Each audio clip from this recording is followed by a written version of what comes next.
It's another Friday. It's another JoeLumb's movie review. I'm JoeLumb. Today I had a hard time deciding which movie I was going to pick to do a review on. It was between Death Wish 4 and Bad Boys with Will Smith and Martin Lawrence. So I'm going to save the Bad Boys one for another episode and finish up with Death Wish 4, the Crackdown. When you're done watching this video, you can go check out my past videos in the movie review playlist. It's in the description box. Now let's get on with the episode. When Cannon Films announced the creation of a new Death Wish sequel in 1986, estimating that it would be ready for release in the spring of '87, the film company was by this point facing financial problems. Its greatest box office hit was still Missing in Action, released in 1984, with 38 million domestic gross. Cannon had lost money through box office flops such as Pirates, a Roman Polanski film, written and directed in 1986. Consequently, they tightened the budgets of upcoming films to under $5 million per film. When it came to a screenplay for the film, there were several available. Writing duties were ultimately assigned to Gail Morgan Hickman, who had previously contributed rejected scripts for Death Wish 3, released in '85. Hickman's first script, which was Paul Kersey struggling with a crisis of conscience and trying to reconnect with Jerry Nichols, Jill Ireland, from Death Wish 2, was rejected because Ireland was battling breast cancer at the time. The second script, which had Kersey going after an international terrorist, was rejected due to its premise having similarities to Wanted Dead or Alive, which was also released in '87. The final script had the premise of Kersey playing two gangs against each other. Hickman was influenced by the use of the premise in the films Yojimbo, 1961, and a Clint Eastwood film, Fistful of Dollars, in 1964. Hickman also came up with the idea of a millionaire benefactor for Kersey, with both of them having lost a daughter, surrogate in Kersey's case, to the deadly effects of an illegal drug trade. Kohner found this an interesting idea in need of a plot twist. Hickman came up with the idea of the millionaire being a drug lord who was using Kersey to eliminate his competition. According to Hickman, he understood that Cannon producers Menahem Golan and Yoram Globus wanted a mindless movie with non-stop action, so he came up with the cartoonish action scene. When it came down to filming, the previous three films of the series featured youthful street punks as villains. The fourth covered new ground featuring adult representatives of organized crime. Principal photography was originally scheduled to begin in January of 1987.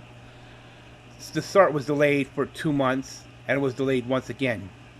The delays were due to stipulations in a line of credit agreements that prohibited the Cannon Group Inc. from having more than 2 movies in principal photography at the same time. Warner Communications Inc. had guaranteed $25 million line of credit for the financially troubled Cannon Group in December of '86. Filming started on April 13, 1987. Most of the scenes were filmed around Los Angeles. Roughly 1 year after the events of the previous film, Paul Kersey is back in Los Angeles and is living a quiet life as an architect at his own firm, haunted by nightmares of his past as a vigilante. Erica, the teenage daughter of Karen Sheldon, Paul's current girlfriend, goes with her boyfriend Randy to an arcade to meet up with a man named Jojo Ross.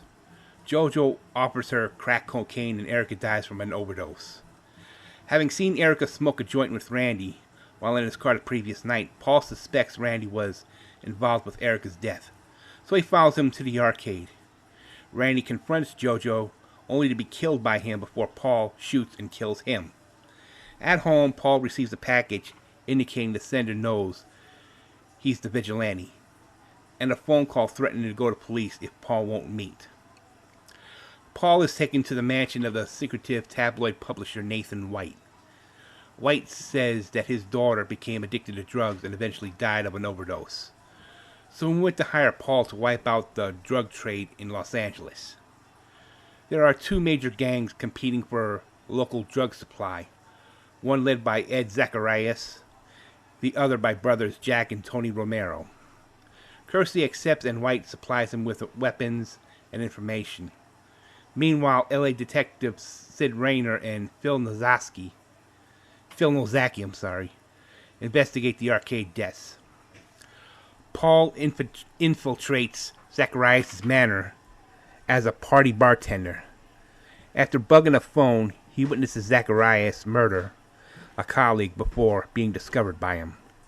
He orders Paul to help carry out the dead body while monitoring to one of his henchmen to kill Paul when they are done.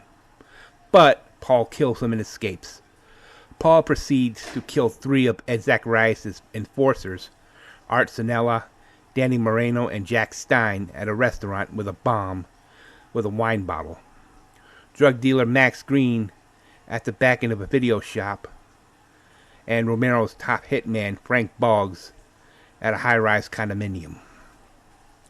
A few days later, White instructs Paul to go to San Pedro, where a local fisherman wharf acts as a front for Zacharias' drug operations. Breaking in, Paul kills criminals and blows up the drug processing room with a time bomb. Nozaki reveals himself to be a corrupt cop working for Zacharias and demands that Paul tell him who he works for. But Paul kills him. He lures Zacharias and the Romeros into a trap, leading to a shootout in which both cartels are completely destroyed, and Zacharias is personally killed by Paul. White congratulates him, but then sets him up with a car bomb, which Paul narrowly escapes. Enraged, Paul returns to the White Manor, only to find a stranger who claims to be the real Nathan White. The impersonator who hired Paul was actually a third drug lord who used him to dispose of the rival cartels. Paul is approached by the two cops who arrest him, but he recognizes them as fakes, causes their car to flip over and flees. To get rid of Paul, the Nathan White impersonator kidnaps and uses Karen as bait. Rayner waits inside Paul's apartment to kill him out of vengeance for Nozaki alleged murder, but Paul knocks him out. He arms himself with a rifle-fitted grenade launcher and goes to the meeting place designated by the drug lord. The parking lot of White's commercial building. After killing many of his men, Paul follows White into a roller rink and kills the rest of his gang, before confronting him and Karen on the roof. Karen breaks free and attempts to escape, but White kills her, with Paul firing his last grenade at him in return. Rayner arrives and orders him to surrender, but Paul simply walks away, proclaiming, "Do whatever you have to do." But Rayner decides to let him go. End of movie. Death Wish 4: The Crackdown was released on November 6, 1987. It is an American vigilante action film and the fourth installment of the Death Wish film series. Directed by J. Lee Thompson and starring Charles Bronson. This marks the seventh collaboration between Bronson and Thompson, starting with 1976's St. Ives, 1977's The White Buffalo, 1980's Cabo Blanco, 1983's 10 to Midnight, which I've covered in a previous movie review. You can check that video out. 1984's The Evil That Men Do, and of course 1986's Murphy's Law. When it came to budget to do the film, it was $5 million. It did $6.9 million in the box office in its opening week. The film debuted at number 6, and it brought in nearly $2 million out of the other $5 million it grossed. According to Film Inquiry, on a $5 million budget, the film only produced a lowly sum of under $7 million, adding to the largest of financial failures for the Cannon Group, who was on the verge of collapse. My overall grade for this movie is a 55 out of 100. It was not as popular as the first three Death Wish movies were, but you know what? It was what it was. Cannon was facing financial ruin, and by the time they did Death Wish 5, the Cannon Group was out of business, and Bronson went and did Death Wish 5 under distribution for another movie film company. And that was the end of the Death Wish series after Death Wish 5. This has been JoeLumb's movie review. No,